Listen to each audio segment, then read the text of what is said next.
Good afternoon from Bucharest. We are in the same formula as yesterday. I'm here with Ionuț Bacheș, our senior software architect, and also with Cătălin Morov.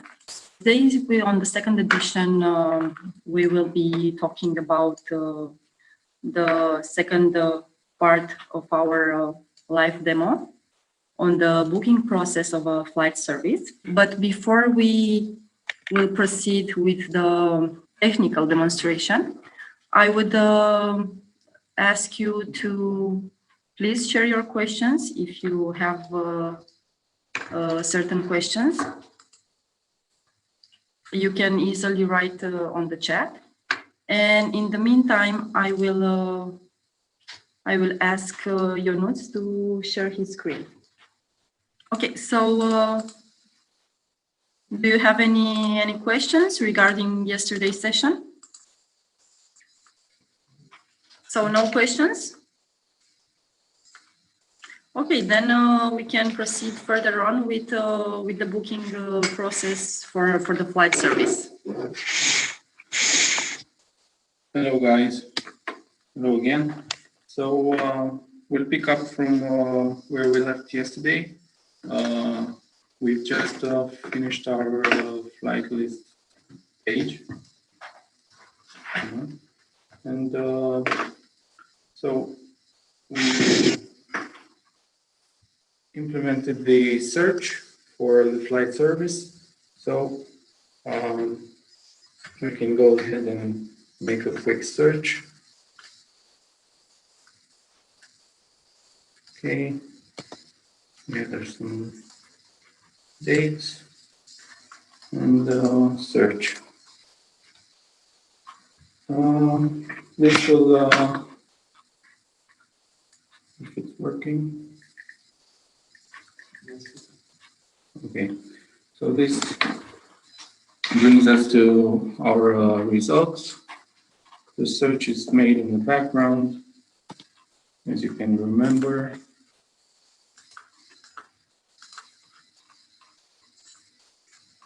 And we have our flights. And from here, we can select, so we can filter, we can change pages and whatnot. And then select a flight, which should take us to our next page, the booking page.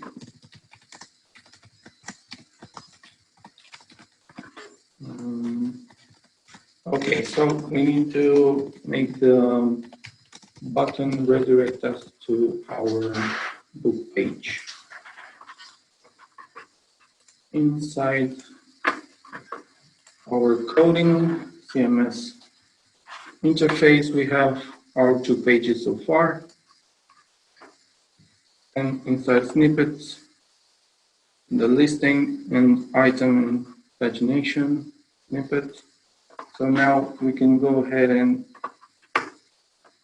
look inside our design to see what the new page should look like. So here we have a quick review of our selected flight. So all the data that we've seen on the listing. Of course, dates, origin, destination, some price info, and below the forms that the user has to complete in order to proceed with the booking process. So what we need here is a single request that will validate our selected flight. And this will give us all the information that we need to display here. So all the flight information and all the meal, baggage, and rules, and so on. Also, we will need information about the travelers. So depending on how many travelers the user has searched for. We will have adults and children and so on. So we will need second request to gather our search data information, which will be the one we've used before inside our listing. If you remember, the one with the search ID, using the search ID on inside the URL. Okay, so we can go into our CMS interface, add a new page. So we go to the template design. We have here our book page. I'll just copy the whole page and paste here. So for now, I can just give it a name, book flight, and publish it. For now, it will be a static page. So going to our website, we could try and see the page loading. So the page is loading. Of course, it looks bad because there's no styles, no head, and so on. These ones we can go ahead and take from the others, since it should be the same styles. Actually, we don't need the no UI slider CSS, just the two icons and style. Okay. So we'll replace these. Okay. For the header, we should replace this with our header snippet that we made yesterday. It's here somewhere. Okay. Clean this up a bit. So let's publish and see our changes for now. Okay, so the page is starting to look pretty good. Okay, let's see what we need to do further. So we have this container which holds the two columns displayed on the whole page. So this aside is one of the columns. The main should be the right column. And then we have our footer. By the way, we should have here our logos config. So that's upload. I think that's what we need. Okay. Now we can go ahead and create some snippets for the columns. So a side column should be a snippet of this one, and the right column, the main one with the forms and so on, should be another one. So I can go ahead and cut this whole code from here, and go into snippets and create flight summary, let's say, into the book category. Okay. So this should be our left column. I'll leave it static for now. Going back to our page, we can insert this here. So our flight summary. Okay. The same should happen with our right column.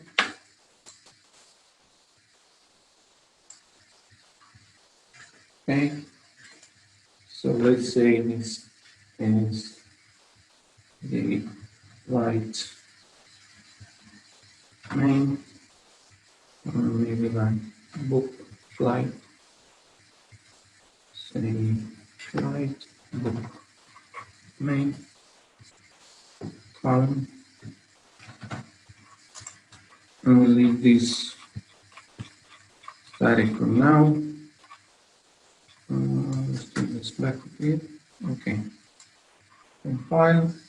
We should see the page again. Oh, we have to include it inside our page. So here,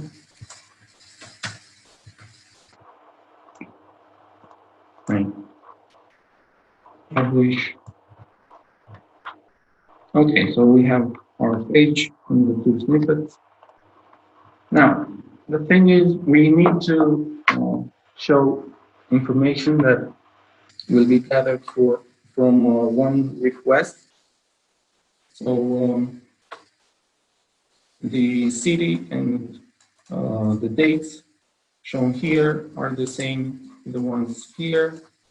So we could share this inside the snippet, or we could use the same data source URL for both snippets, so that we can gather our information from there. So that's what we did yesterday also on the listing. But I'd like to go ahead with another option here.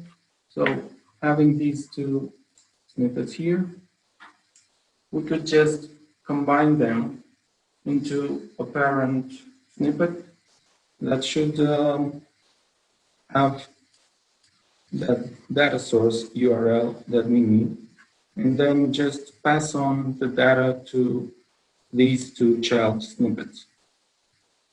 So I can go ahead into snippets and create another snippet. Let's say free book, which will hold all the content of the page. Let's say book for category. Okay.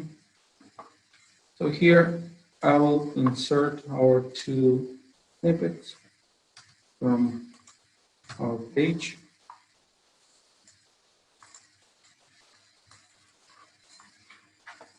Okay. Let's compile this. And now we can go inside our page and modify these two, leaving the only free book snippet that we've just created. Publish. Now we should have the same content. So you can see it's all the same. But what this allows us to do now is adding for snippet the data source that we will need to gather our information. So that data source should be, let's see, we have it, I think we should find it here. So I can just copy and paste this.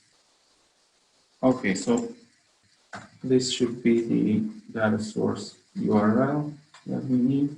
So it's making a request based on our search code that we've obtained to get our result codes, or our results, rather. And also a code that is the itinerary code for the flight that we just selected. So that is specific to each flight. In our case, it will be the one for the selected flight. And so we can compile this. And now we should have these parameters inside our URL, and also we should add them. If we remember from yesterday, we should add them here as source params inside our JSON structure using colon code, right? With some default value. I'll just leave it empty for now. And the EE code. Okay. So I'll publish this for now. And let's see, inside our website. So we are here on our flight list. And we should be selecting a flight and going to our book flight page. So to do this, let's see, going back to our flight item.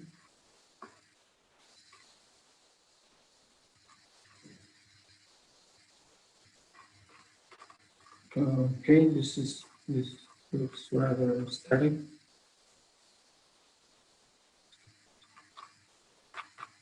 Okay, we need the whole functional item that we've created. So this is the mapped flight result item from our results data,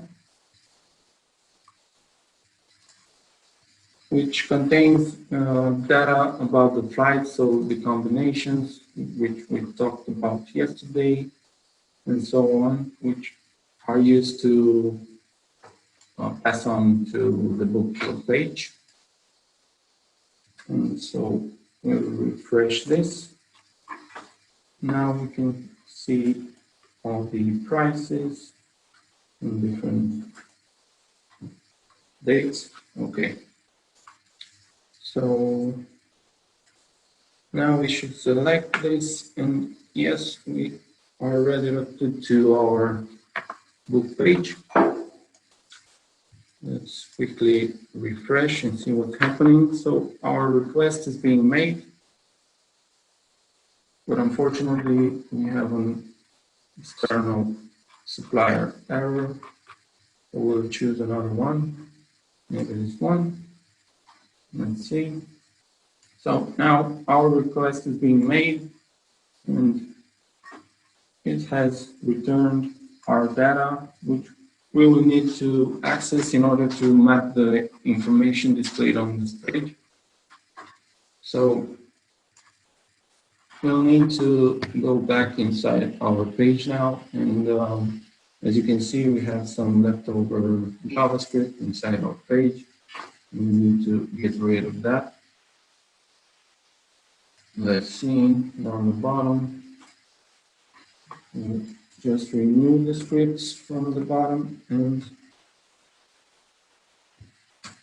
only include our utils snippet, which we've used also in the other pages. Okay, so now we should only have the data request. Okay, so this is the request that our pre-book snippet makes based on the URL params that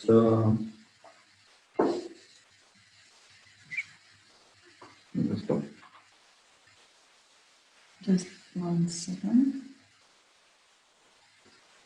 Okay, sorry for that. We're back. Okay, so now we can go ahead inside our pre-book snippet and access the data received, and also pass it on to it's child snippets. So I can just go ahead and set a local trig variable with holding the whole response data. So I can say data is DS, and I will use the trig filter based on info to pass on this data, this object structure data inside here. So we'll have some parent parameters here with our data. So this would be like data, let's say, would be data. Also, this one should be the same for this snippet. And also here we'll need to add our search ID parameter, since this one will also be doing a request through the data source URL. So let's set that up now. I'll leave this like this for now. And going back to our flight summary snippet, so this is now just static. We'll go ahead and make it dynamic and add the data source, which should be the search ID. Let's see, this one, search ID, dynamic package. Okay. So now we'll have to pass this param to the flight summary snippet inside our book snippet. So we'll add this here. So save. Okay. Compile. And also for the main, which should use the same data. So here we'll have the parent flight data that we passed on, right? So this one will be available in both of these. So if you go here, you can already set flight data equal to parent flight data. So save this, and this should be the same inside here.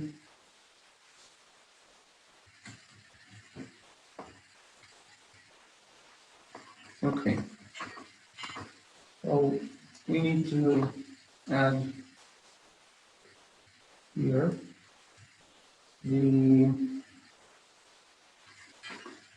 the same data source URL with our search ID. I think I have it here. Okay. So let's see. Here we have the data that's displayed on top. We can get this from the search data. And here we have our flight details. So the tabs, and here we have the whole flight item and the other tabs content. And so below this whole tab, which is huge, and even lower, we have our form. or forms. So we can split this because it's quite a big snippet for now. So actually, I think we can split this into two snippets. So one that will be holding the top part with research data displayed here on top and the whole flight item details. And another one with the forms below, which we'll see later. So maybe I will go now and create a new snippet that will hold the top part.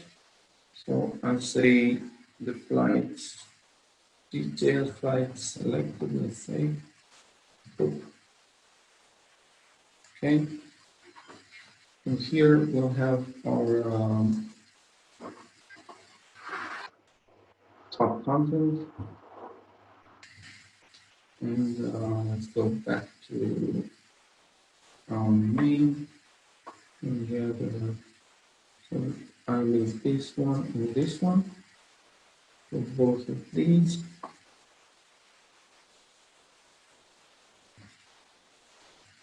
And with these, and let's see, inside our page, we have our free book. And inside our free book, we have the two snippets. Okay, so I think I can go ahead and add here the two snippets that will result now. So I'll have here my flight selected that we've just created. And we'll pass on this data to this one. And below we'll have our book forms. Right, so we'll come back to that. So we go now to our flight selected, and I'll just paste here the top part with the serve data and flight details. And going back to our main, I'll take the forms part and create let's say a flight book form,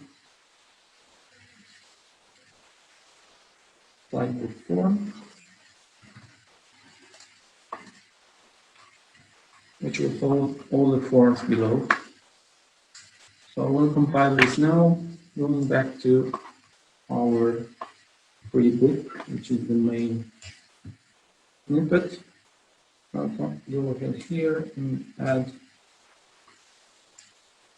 the forms. Okay.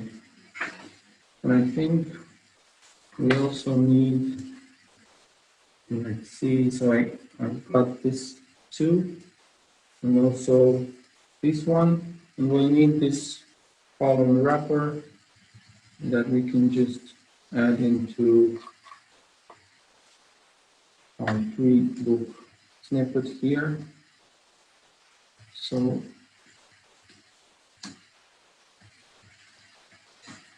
okay, close the div. Okay, and we can get the flight data and pass it on to our flight selected snippet, which should display all the information here on the top. So we need all the flight data from our data response, which we'll have it here. And we'll leave it like this for now.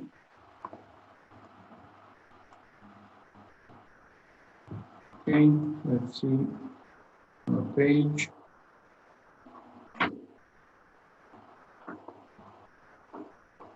Okay, so we have the top part and the forms. We've lost the summary. details.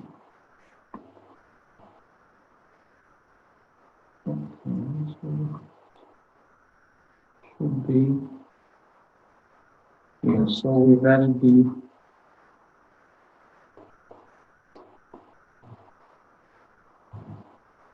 okay, and the search ID request is not happening. So let's see, inside our flight summary, we have our data source with column SID.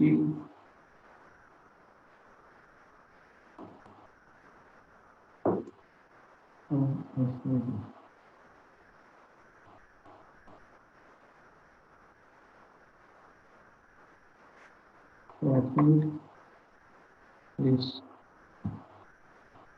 give this code. Okay, this needs to have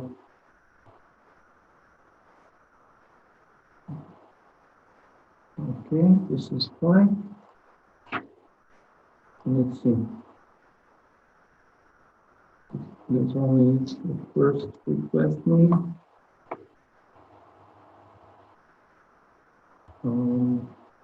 The name, we don't need this one for now, so I'll delete this. Let's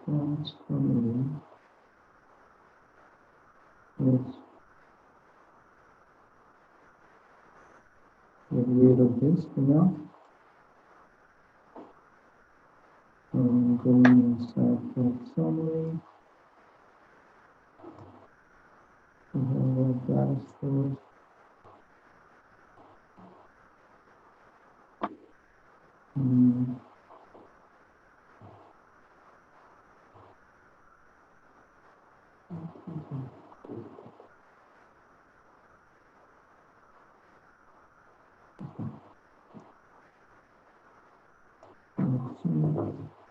Also, we have JSON error. The book and Facebook.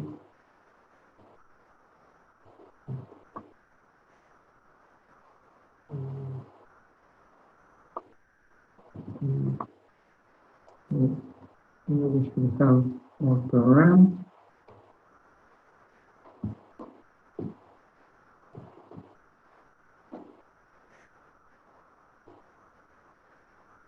Right, so I think we should interpolate this. Yes.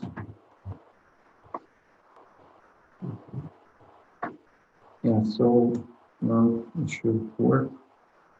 Yeah. So a little tweak syntax error there. But okay, so now we're fine. We should have both the requests made. Yeah.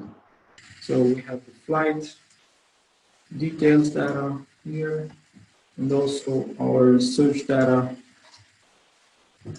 with the origin and destination cities and adults and flight type and so on. Okay, so now we can go back and start mapping our data. So let's see, inside our flight summary, we have our flight data, which is inherited from the pattern snippet, but also on our data source response data, we have search flight.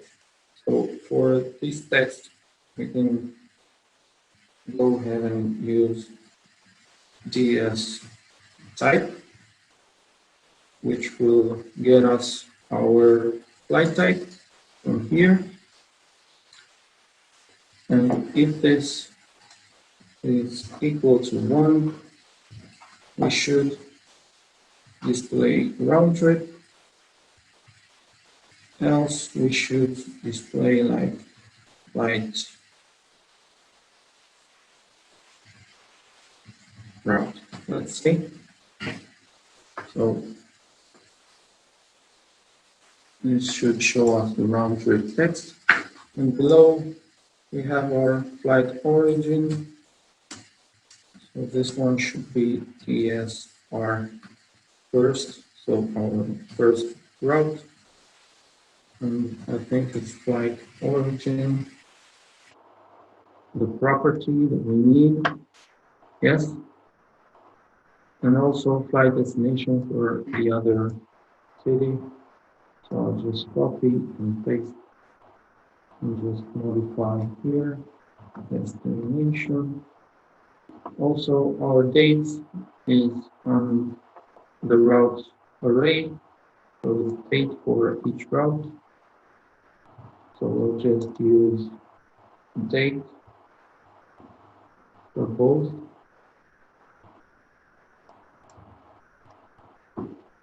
And this one is from the second route. And just to keep the date format the same, we should use the same format as before, using our quick filters. Okay. So we've now used our search data response object to map this information.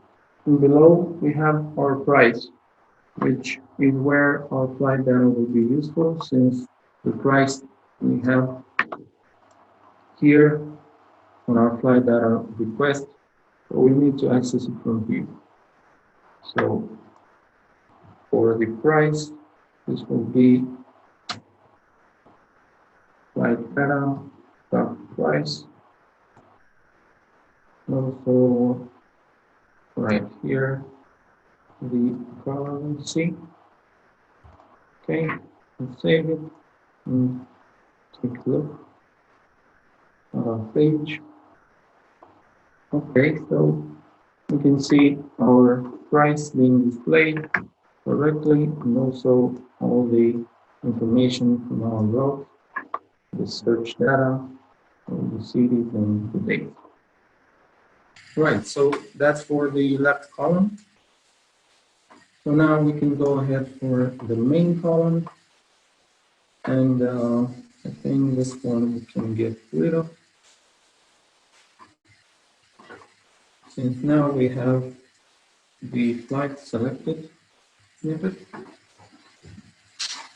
So here we have, if we remember from its parent snippet, we have our flight data, same flight data response object passed on, and we should use the same here, interpolation. Okay, and inside this one, we will also need the search data for mapping some information here inside our meals and baggage tabs. So we can add the same data source URL from our flight selected.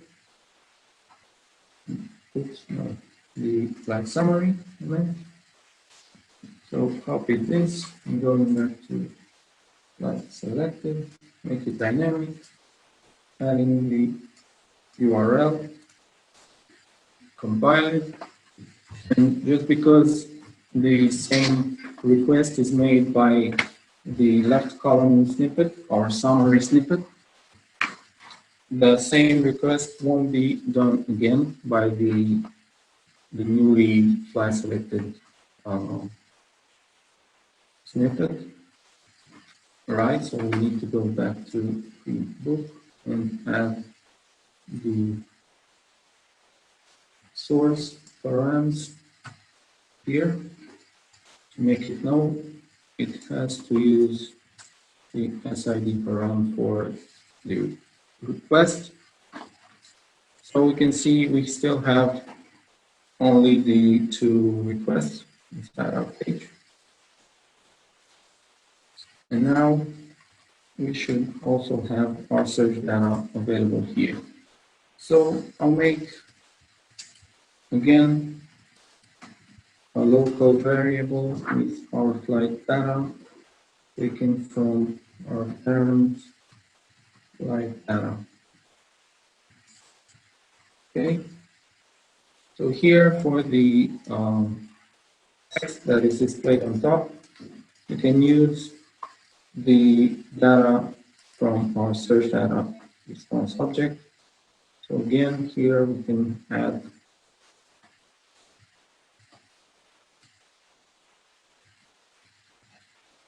data source dot r first route dot flight origin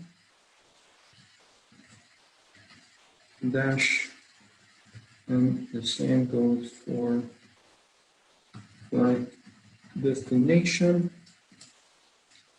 Okay, I'll just copy and paste below for the dates. And we'll have date here and date here. This is from the second route.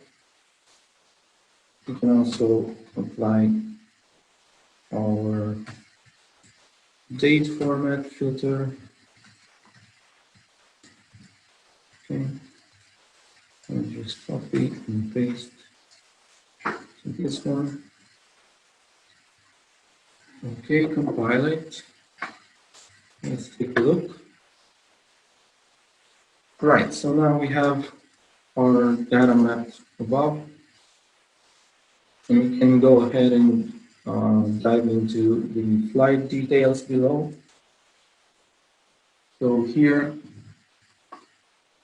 are with the tab section, and inside our first tab we have our flight item, which is basically the same kind of design that we used on the listing, if you remember.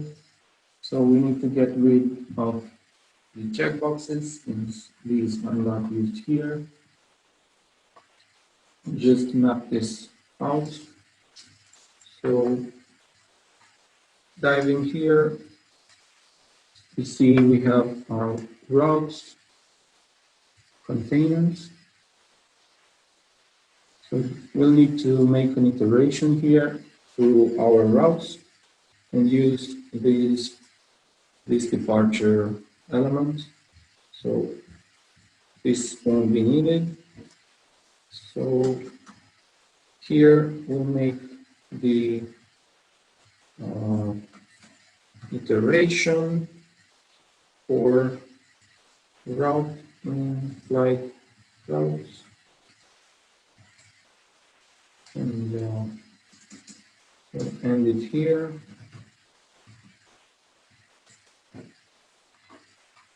And inside we'll have access to the whole flight object that we can see here, the segments, array, and all the data that's available regarding the origin and destination cities and carriers and dates and takeoff times and so on. So we have mapped this already. So I can just go here and use the template that we've mapped here. And this is basically the same snippet that we've just made here in our project. So I'll just paste it here. And you can see this is basically the same what we've done earlier, the search data mapping, and also all the iteration to the flights data object. Okay, now compile this now. Go back to our page and refresh. And we should now see some real data. Let's see. It's not working. So, right, we have different mapping here. So I think our param was flight data, which we passed on from the pre-book snippet. Okay, so now we see the information displayed correctly this is our selected flight from the listing. Right. So going forward, for the other tabs, you will need to go ahead and parse this, the whole object here. And we have here all the information that will be needed to display the content of the other tabs. It's just static info that needs to be displayed. So we won't go into that now. Do you have any questions until now? Do you have any questions until now? Okay, I think no questions. We can go further on. So going forward, we'll need to get to the important part. So this is the form part with all the fields that the user must complete in order to proceed with the book. And for the contact details, we'll just have a static form.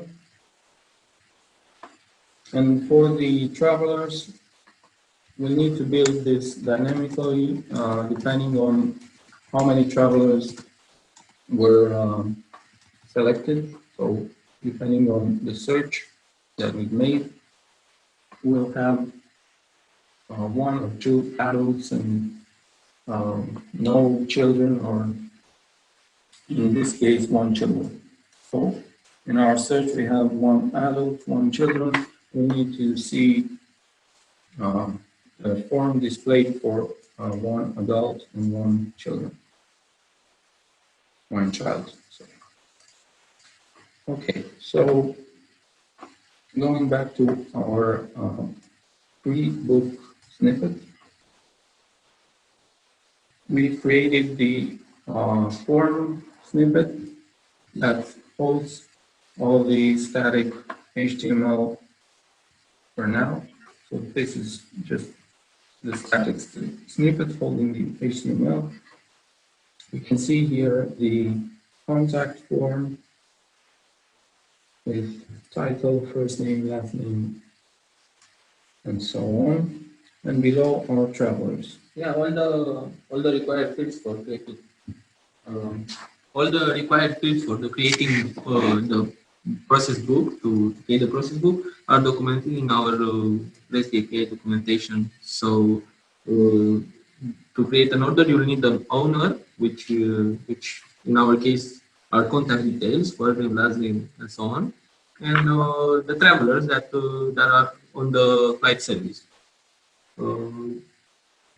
Yeah, I just wanted to make a reference to the documentation.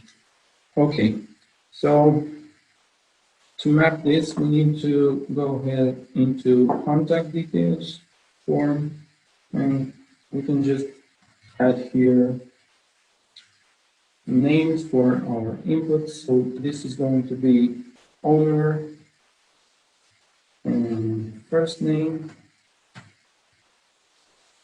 and let's give the title. This select should be title, and so on. The last name here,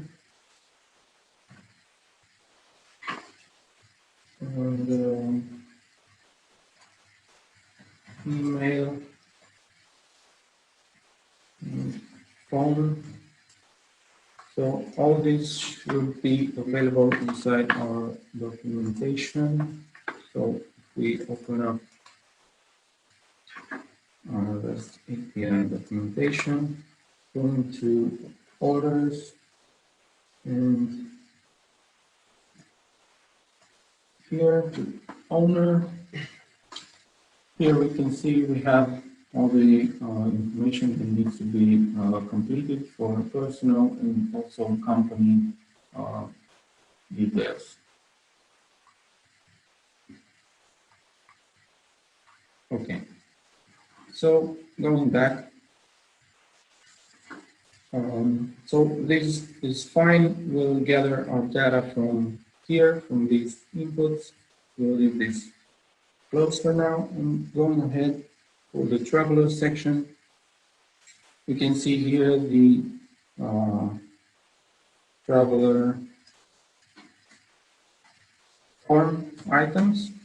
So I've just collapsed this, but here we can see all the inputs that will need to be completed by the user. So to render for each user, for each traveler, we will need to make another iteration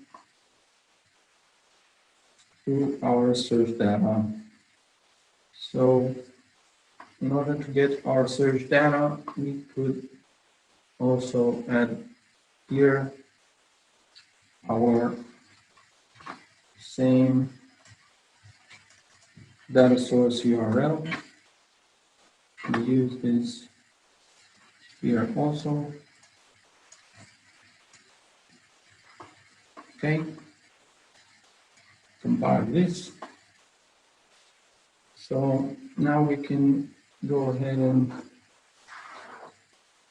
access the number of adults and number of children that were searched for. So I can come here and start another iteration and say for adults in, let's say, we can build a range using the trig functions. So range from 1 to our searched number of adults.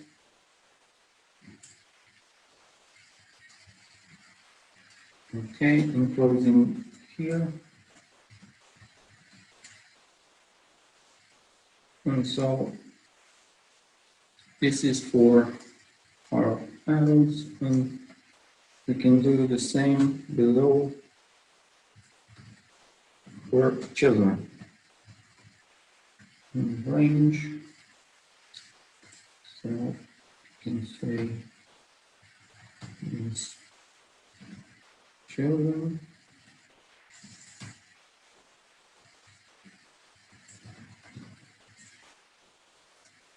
And paste the same content here. And now we can go ahead inside our selecting input elements. Let's see the page once again. And we should go ahead and add names to our inputs using also the notation from the documentation. I just need to add the SID param.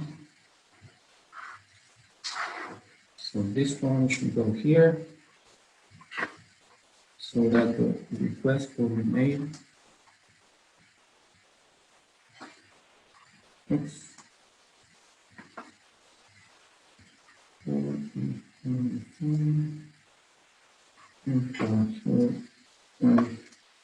Misspelled. And for, let's see, this one. Okay.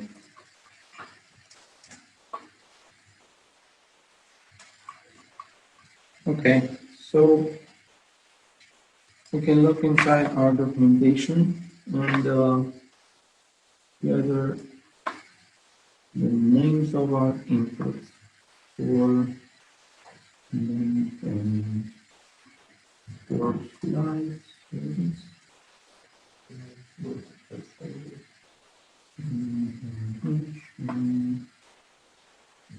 This is our request that we use inside our page. And let's see, we have underscore, multi-score, user services.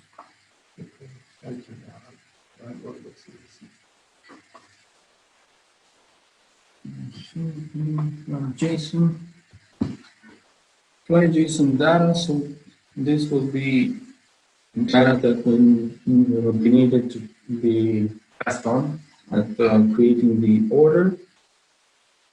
So all this will be needed, and also this is what is of interest for now to us, the passenger object or passenger array, which holds all the inputs with the data that the user must complete on our book page. So these should be mapped here, going from title on adults. So this should be like services, flight, and our only flight served, and the keys that we've just seen in the documentation, passenger, adult, and the loop index. And now we need the index here of the adult, so we can use the loop index 0 from 3 iteration, and our property, which is title in this case. And so the loop index is 0 based, and we can just copy this and go ahead with the others. So type text and here. So this one should be first name, I think it is. Yeah. Okay. Close it. Okay.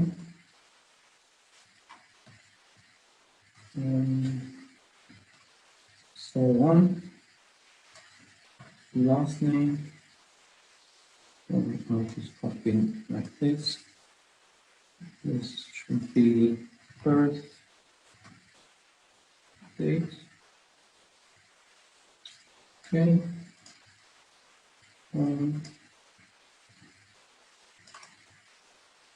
Email. Okay.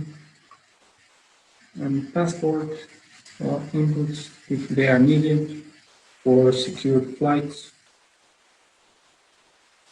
I don't think we need these for now, but they should be also inside the documentation.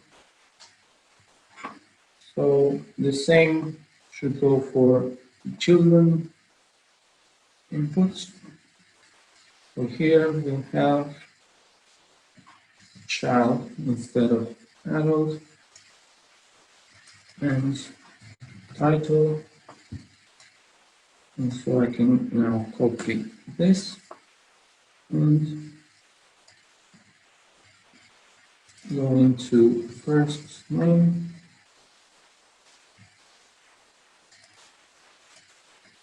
last name,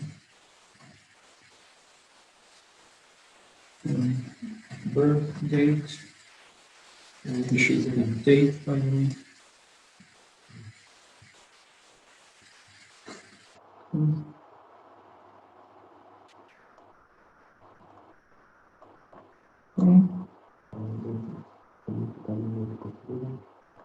So yeah, these are not needed for child travelers. So the email not needed, and passport data. So that should be okay.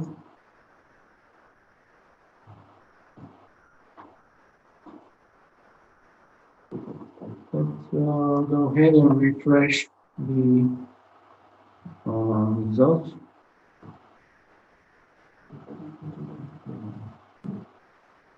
So now the search is being done again to refresh our results. And we'll go down. So selecting one of these. Okay.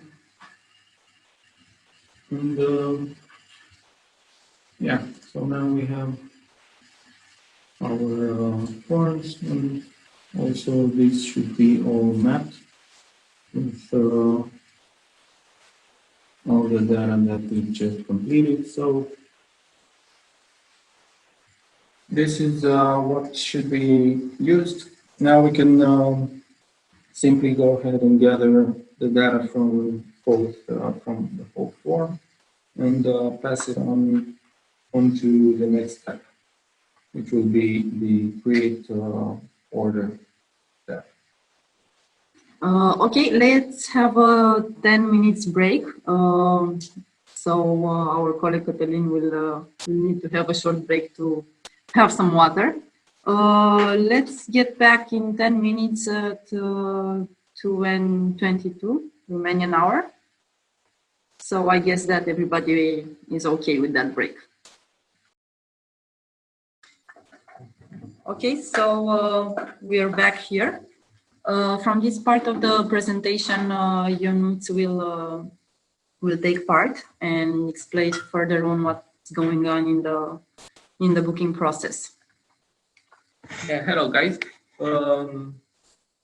Because we are on a test environment, we want to continue further on with the CMS because you got the idea. The next steps are only API calls to create the order with the data gathered from the CMS, and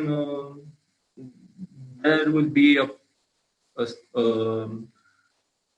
some calls to backend to our REST API endpoints to create order, to validate the order, and to get the payment methods available for that order, and to mark the order as paid or failed. As stated in the documentation, when creating the order, you can create a simple order without any services inside, or create an order with the services already on the same call. So when creating the order, you need to pass some data, and the endpoint for creating the order is you can define your documentation. For this purpose, we will create an order. You can create up to 3 orders, empty orders on one token.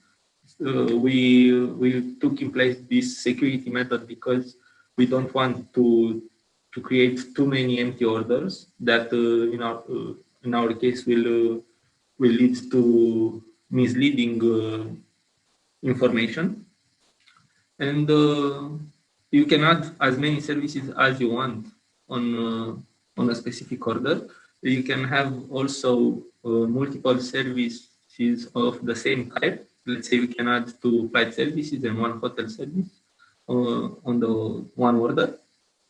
When a service is added to an order, the backend process will validate the service. The service is each time a new service will be added. We took this measure because depending on the design workflow, you can add at different times services on an order. Let's say if you want to implement a shopping basket or an upsell workflow, you will add the first, let's say, flight service, then make a hotel search, and after that, add the hotel service to the same order. So when the client paid for the order, will pay the total amount of the total services. Yeah, of course, we also have modules in Trip that in the admin area that allow you to offer discount based on the services added on a specific order. Also, we have markup based on the services for a specific order, but this is another story for another tutorial. So, as my colleague Cătălin said, to create an order, you just have to make a post to the order endpoint, and then an order will be created. An order, you can look at an order like a container of services. So you can add the flight service to the order by posting the flight JSON schema that is described in the documentation. Also, as I said, you can add also the hotel. You can add multiple services at a time to an order. They are on separate keys. As you can see, the flight and the hotel services are represented as array. Um, and you can add multiple flight services and multiple hotel services. The structures are I hope are all well documented in the documentation. After you add the services on an order, you can access the order by making a get method with the order ID to get the services. You can remove services from an order. Maybe the user decided to drop a service. You can get a specific service from an order at a specific info. You can get all the services for a specific order to, let's say, if you click on the shopping basket to see what's in the shopping basket. And then you can reserve each service separately. Let's say you want to make sure you log in the flight service so on an order. The order will be completed or successful on where when all the services are reserved and marked are completed. If one service is not completed, then the order will not be okay. So to reserve a service, you can call a specific service ID, a specific endpoint with the service ID, calling the method book. Or if you want to book the entire order, you can call the method book on the entire order ID. So you depending on how the design leads you, you can book specific services at a time or all the services at a time. After all the services are booked, depending on your implementation and depending on your strategy, you can proceed to the payment method, to the payment gateway, even after the services are reserved. You can reserve, let's say, the flight, then get the payment method, let the user pay the entire order, and when comes back on your website, book the rest of the services that are on the order. Of course, you can cancel at any time the service, the order, or a service on an order. But depending on the service, this may imply some charges, depending on the time of the reservation and a couple of variables that are travel related. After that, of course, the user will need the documents for the reserved services. You can get each document for each service, or you can get all the documents for the entire order for the all services in an order with one request. The result will be an archive that will contain several PDF documents representing flight ticket or hotel voucher or activity ticket and so on. Yeah, because we don't integrate the payment gateway in our process. there is an endpoint that must be called to mark the orders as paid when the payment is done, or to mark the order as failed. The payment gateway implementation is depending on each customer, so it will be in their responsibility to integrate the payment gateway in the booking process workflow.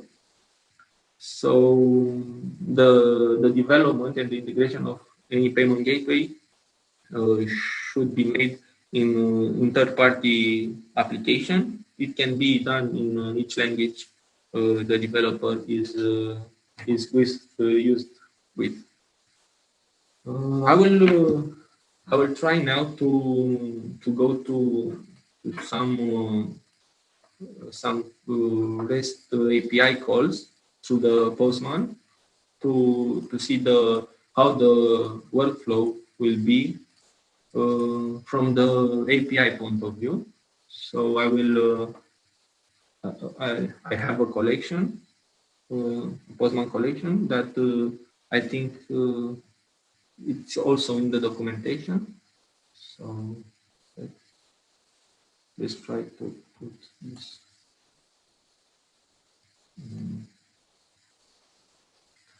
On desktop. Import.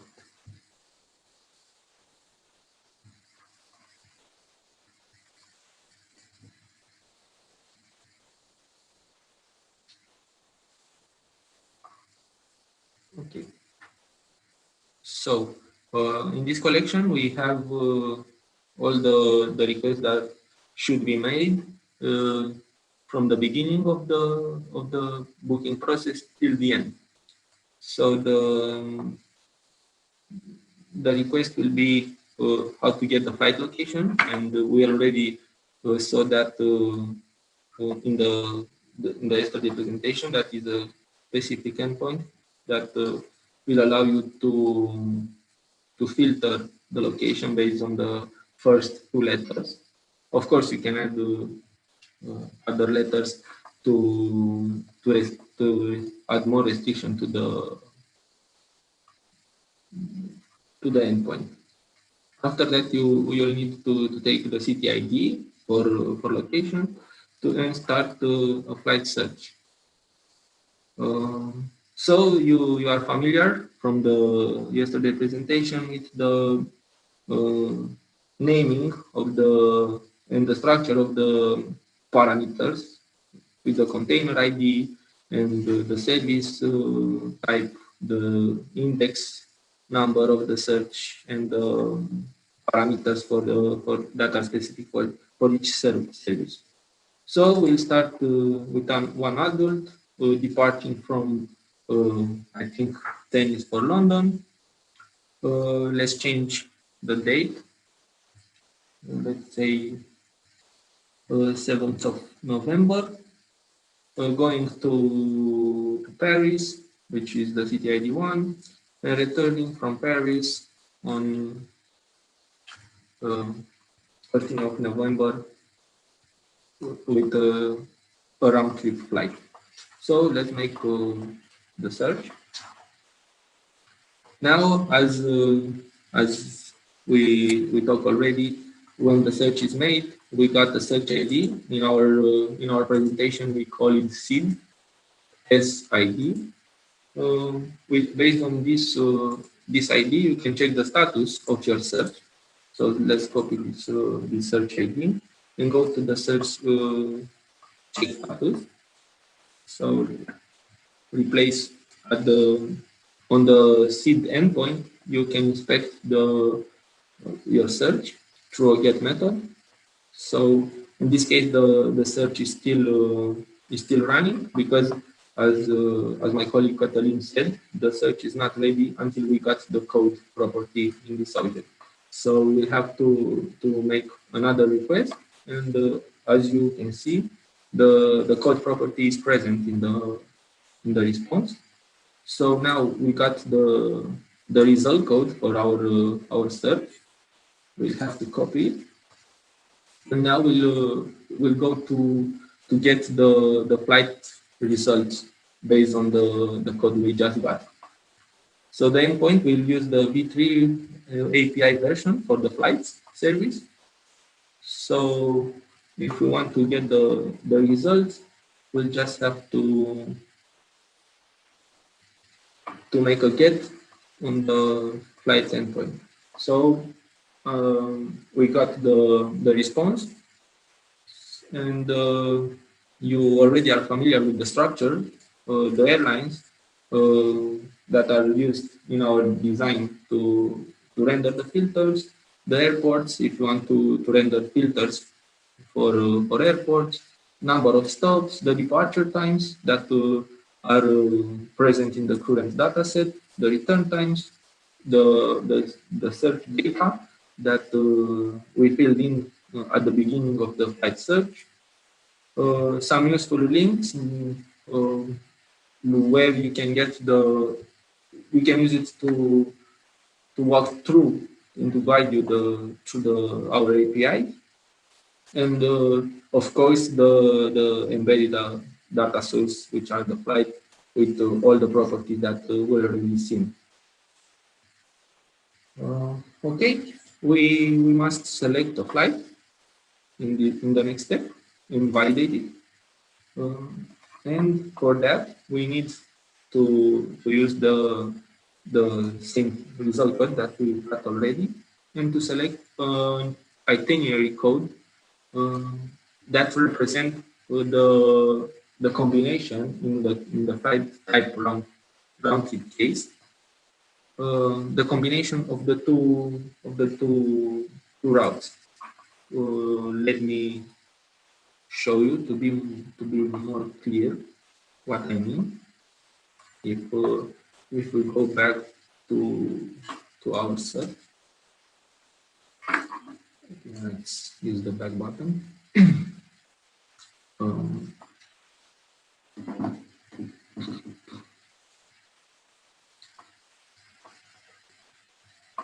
So as you can see, let's find.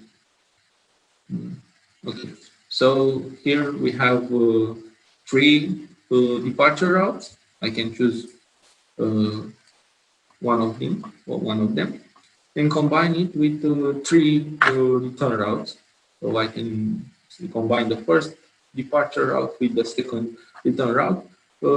As I said yesterday, the price will not change. The price will remain the same, but it's a matter of preference of the hours, of the maybe the stopover airports. The airline, in most of the cases, I think in 90% of the cases, it will be the same airline. So, yeah, this is it. So this combination that I've made here, it's represent an itinerary for my flight service. So going back to my list, I have the itinerary code here, which I will copy. Going to the flight validation part, I will just paste it in here, and the 0 after represents the combination, the combination index of that route. So in this case, if I choose the first number in the combination represents indicates the route type. So 0 will represent the departure route, and 1 will represent the return route. So if I choose it's 0-based index. So if I choose the first departure route with the first return route, the itinerary code index will be 0. If I choose the second departure route with the first return route, in this case, there are two departure routes with one return route. So the itinerary index represents the index of the combination. So for me, I will choose the default one, the combination 0110. So I will try to validate the current selection.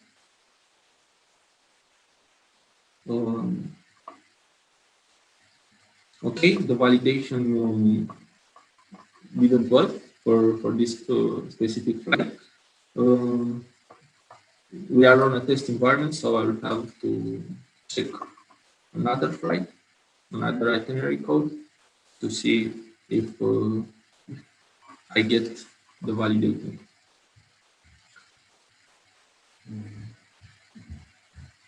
Okay, I've got the selection validated.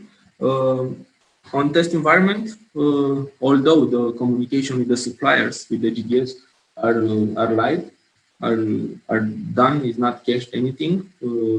We really call the GDS, but we have connected to the GDS on a test account.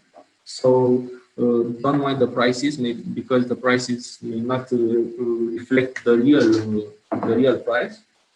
And yeah, you can get several validation errors even on the book process. So now I've got the flight validated.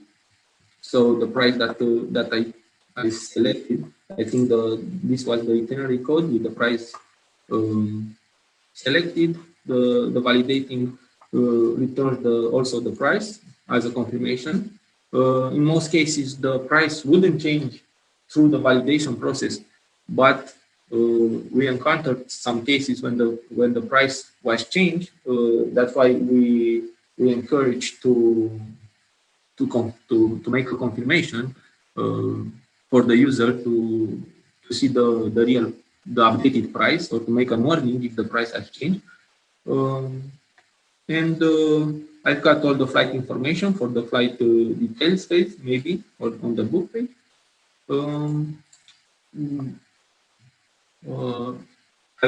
I've got some more information, some specific information regarding the fare rules.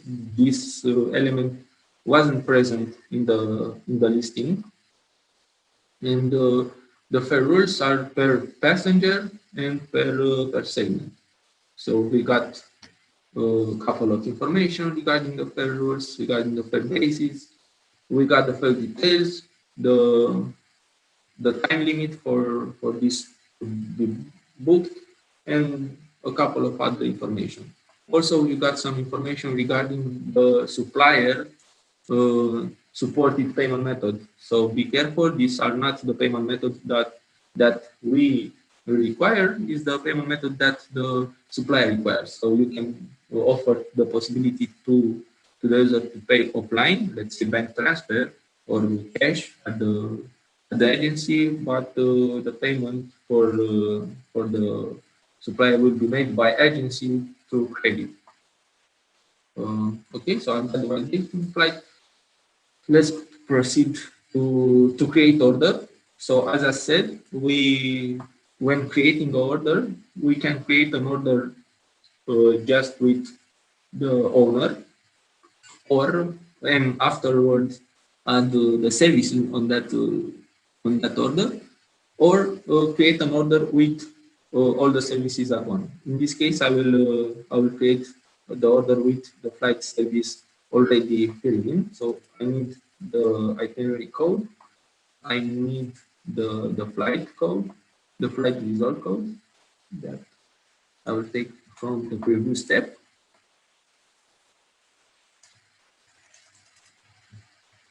Okay, the amount of the service that will be, I think in our case, is 71.18 euros.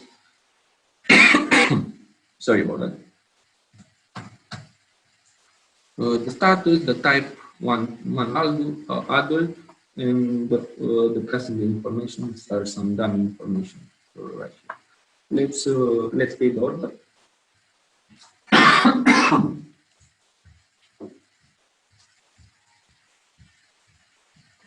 Okay, so we managed to pay the order. We got the order ID. We got the GUID, which it's the Unix system identifier. Let's name it order serial. The user ID is not filled in because I'm not logged in and I don't have an account. And the current status of the order is empty. So because the service was added, but not reserved. And this is just a dummy order until now. The next step is to get the payment method for that specific order, the payment method that will be displayed to the user in the user interface. So for the order that we have just created, we call the method getPaymentMethod, and we got the details that we have on that order with the amount, the currency, the creation date of that order, the owner of that order, and all the information about the order, the owner, the services that are added at this moment on this order. So we have our itinerary code and all the flight details that together with the passengers, and yeah, the amount of the service and so on. So for this we have the an important flag that you may take in count, the payment before flag that is a Boolean flag. So payment before 0 will represent payment before false. So you can uh, make the reservation for the service and then make the payment. And payment before 1, which is true, indicates that you need to make the payment and then reserve the service. This indicator, payment before 1, suggests you that if you cancel the reservation, if you make the reservation for the service and then make the payment and the payment failed from different reasons, maybe the card is not accepted by the payment gateway, then you have to deal with the reservation. If you cancel it, you may be charged as an agency for a fee, for a cancellation fee. So that's why we raise this flag to know how the payment flow should be done. Okay, so after that we select order payment method for our order, and for that we make a fetch. And because we only have enabled the credit for this order, so we can pay only with credit. Usually, when the payment before flag is 1, you will get only credit payment method. So because the client should pay at that moment before the reservation of the service is made. If the payment before flag is 0, then you can get other payment methods available like offline or bank transfer and so on. So in our case, we'll choose the payment method for this order, which will be credit. But the status of the order will still be empty because we didn't mark that paid or didn't reserve the service. So we still not got the service at the moment. So let's do it, the reservation part. So at this moment, we for our order,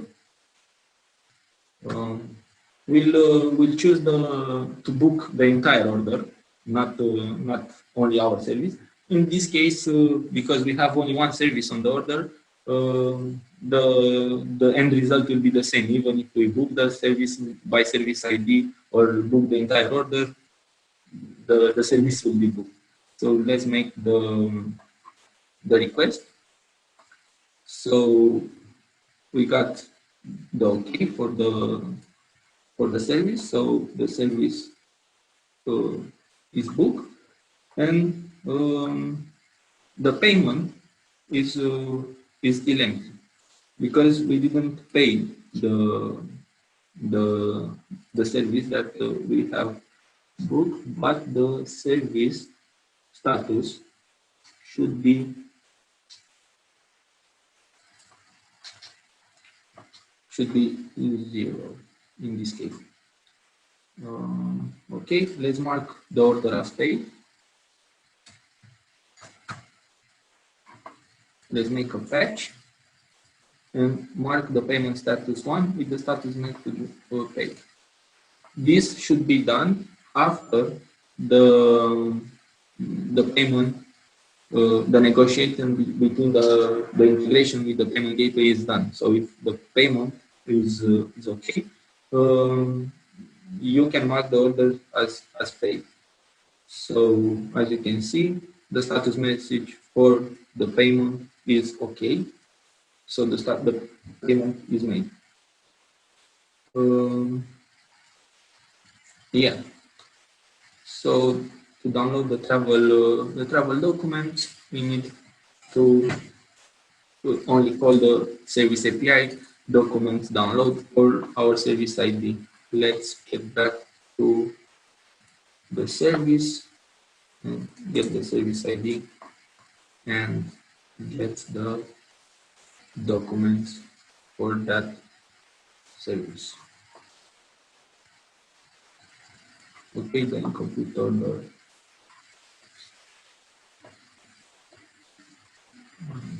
Okay.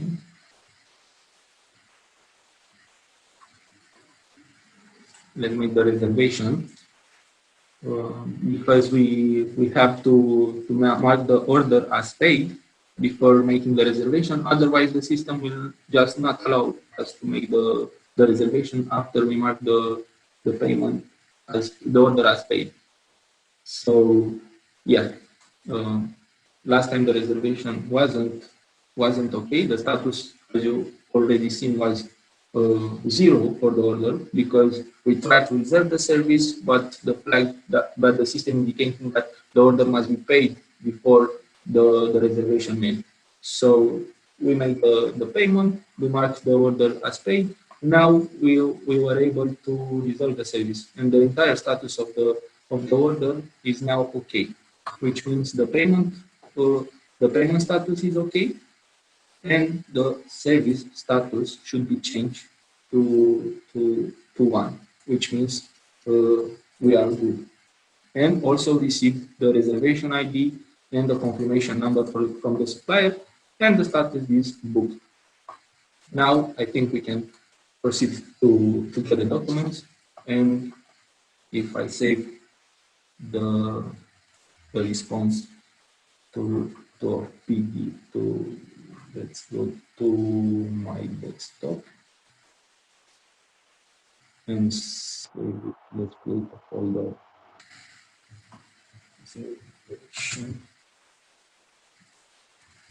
And save it.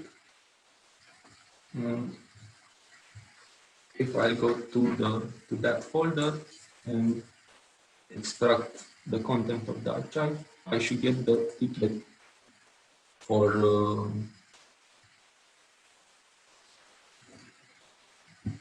my flight. Okay, let's zoom a little bit. So I will go from Paris, from this date, the ticket number, and so on. This template is configurable and editable from the backend, from the backend admin, from the backend interface. So it's up to each agency to design, to put his logo, to change the format and so on. This is just a crappy template, but yeah, we got the job done. So in this workflow, you should mark the order as paid, as I did here, from your payment gateway integration. If the user paid for the amount. Okay, I think this is it. We didn't go further with the template, with the with the CMS for the entire booking process, because we make the implementation of the book page to see how to display the data, how to render the contact form, the travelers form, and how to gather all the data that is required for placing the order and booking the services on that order. After that, the process will go with a couple of API calls that I've showed you in the first one. And yeah, I think I finished my presentation. Thank you to Cătălin for his commitment, and to Sibel. Now I think in our schedule it's a Q&A session, right? Yes. Do you have any questions? I believe that I guess that we can have a very free debate. Also based on yesterday's session, where we have tackled the search and listing of a flight. But also if you have, I don't know, very specific questions on what Ionuț and Cătălin have presented on the book process, you can just feel free to raise the hand or just to write in the chat window.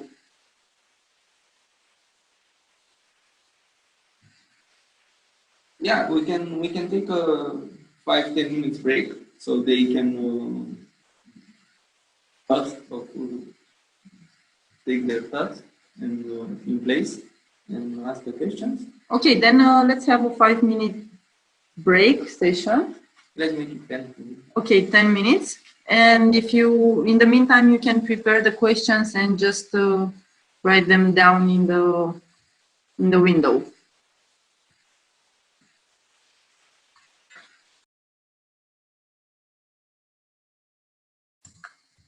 Hello. So we're back. Just to wrap up all the session, probably in the course of tomorrow, you will get both sessions recorded via email. Also, I will discuss with Ionuț and with Cătălin to prepare the links to the documentations that they have been presenting. Also, you can find them in the developer space environment. In the meantime, we have a note from Alamin. Thanks a lot for the note you have raised. And I guess that Ionuț will take your question from here. Yeah. Hi, Alamin. Nice to meet you. Thank you for being present with us along these 2 days of presenting. Yeah, you are on point. You are perfectly right. The skeleton that is current on the developer space is another approach. From my point, is a more difficult approach for what you see during these 2 days. The APIs and the calls and the CMS is the same, as you can see. The link and the platform is the same that you are working on it. But because the implementation of the current skeleton, we got feedback that is too complicated to understand. Indeed, there are a lot of JavaScript calls there, and all the workflow is done through JavaScript. That was our first implementation on the current CMS. In the meanwhile, we evolved the CMS. We took the feedback from different developers, and we decided to simplify the workflow, to get them to another approach, to an approach that is more, I think, and I hope it's more easier to understand and more easier to focus on what's the real value of an website, and this is the user interaction, the booking workflow and so on, and not the API calls themselves. In this case, yeah, we truly believe we are on the right path with the CMS. As you already know, we are here to support each developer on even on the calls in the Slack channels, even through emails. Our support team is it's 24/7 on the Slack channel. Even and you know better during our non-working days, because we are very fond and proud for for what we reached so far. What is the purpose of our team that are working on this CMS is to ease the hassle that the developer will have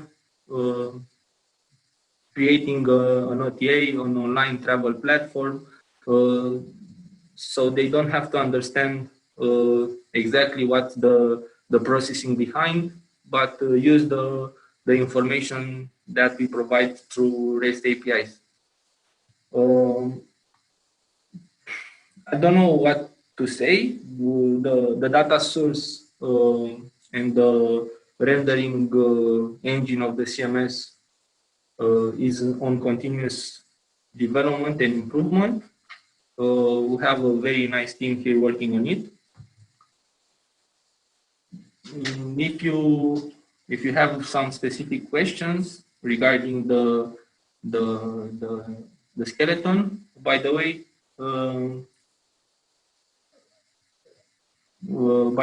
we are planning to create webinars more often, and at the end of the sessions to compose what we create through the webinars into a new skeleton, a new approach that will be available to derive the project from this. All the sources are public. You know already. You can browse the code that we have written until now, and you can browse all other projects. You just have to register and log in, and you can browse the project, get the snippets code, and so on. My colleague Cătălin, together with his team, is working currently on creating a framework. As you already seen, there is a beginning in this direction. They created the two JavaScript files, the app file and the utils file that get things more structured, and they will think in a scalable way. So just modify some names in your template and so on, and the magic is done by the framework. It's a long run here. We count on your support, on all the developer support, and any feedback is a good feedback, because we are developers talking to developers. So yeah. Okay, I believe and I hope that Ionuț has managed to answer your question and to complete your note. Also, we have another question from Amro. Hi, thanks for the webinar. How does the API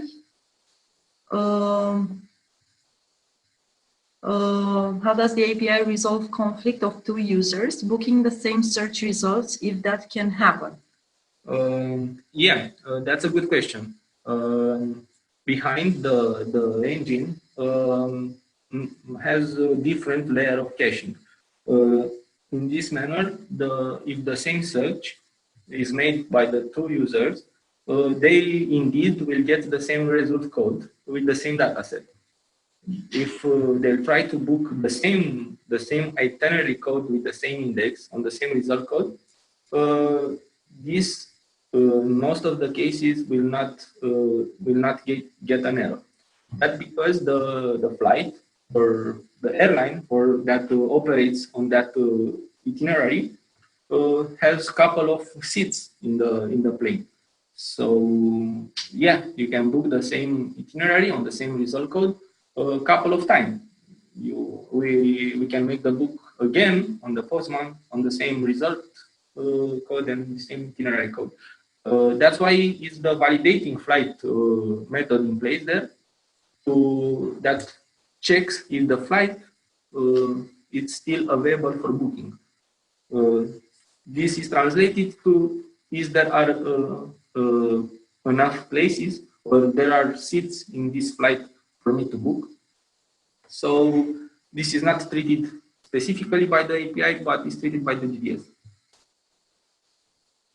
Okay, in the same line we have from Amro, what if the seats are included in the booking? Yeah, when you go at this moment, we are implementing seat selections in our APIs, also together with branded fares, so you can choose different packages for flight, for a specific flight, like book if you get the seat and a bag, then and a luggage, you get at a specific price, a more, or let's say a different price than if you book this item separately. This comes from the airlines and more exactly from the GDS side, because these are the new commercials packages that airlines are pushing currently in the travel industry. So basically, what units have shown today are the fare prices. But what we will be developing next is those branded fares that will be offered as an alternative package on the initial offer that was provided by the airline. Yeah, and to answer your question, when you're validating the flight, then you'll get the seat selection, and you won't get a seat that is already selected. So the same seat cannot be included in the same booking. If this can happen through the process by, I don't know, some edge case, when you make the reservation for that service, you may get the service is not available anymore, or some segments are not available anymore, and you'll have to go back to the listing and choose another flight. Based on the itinerary code, you can even remove from the listing that flight, that specific flight. I hope we have managed to make things a little bit clearer, Amro.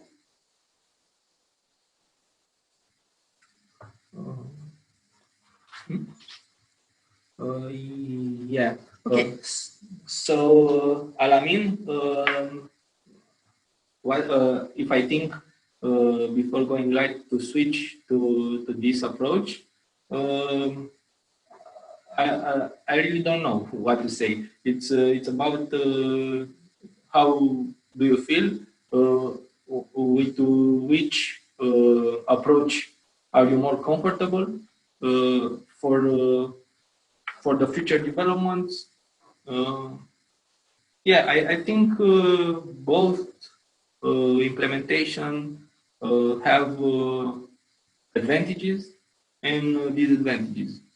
Working with APIs through JavaScript calls give you more control on the booking process. Working with the data source approach, you don't have the hassle to caching the results, to implement a semaphore or a traffic cop for your request, to avoid making the same request a couple of times to the backend.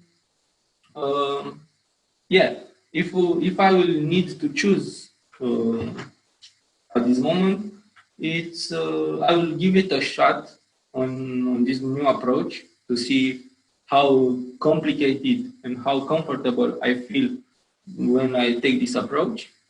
And if you feel more comfortable with this approach, I will definitely suggest to do it. If you already are close to finish your project based on our old skeleton, from business point of view, I would suggest to close that version and make a release or a beta release or something, and then take time to switch to the newer approach. Maybe with when we publish the seed selection, the ancillaries, the branded fairs, and all other features that we are planning to release for the flight. Maybe then you can get time to start on this new approach.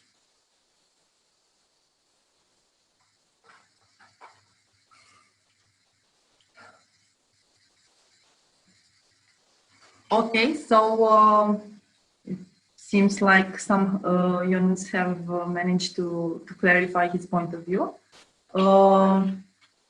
If no one has any other question, I believe that we can call it a wrap. And keep in touch, because as Ionuț was mentioning, we have the Trip Developers Slack channel, where we are more than happy to discuss there and to answer your questions, or why not to debate some ideas. Yeah, and we'll keep in touch, because, as I said, we are planning to do this kind of webinar tutorial more often. We are open to suggestions, so if you have some struggles with the development process on our CMS or our API endpoint, you can reach us through Slack or through email with your proposal of a new workshop team. Okay, thank you very much. I hope you will have a good afternoon, and see you next time. Bye bye. Bye. Bye-bye.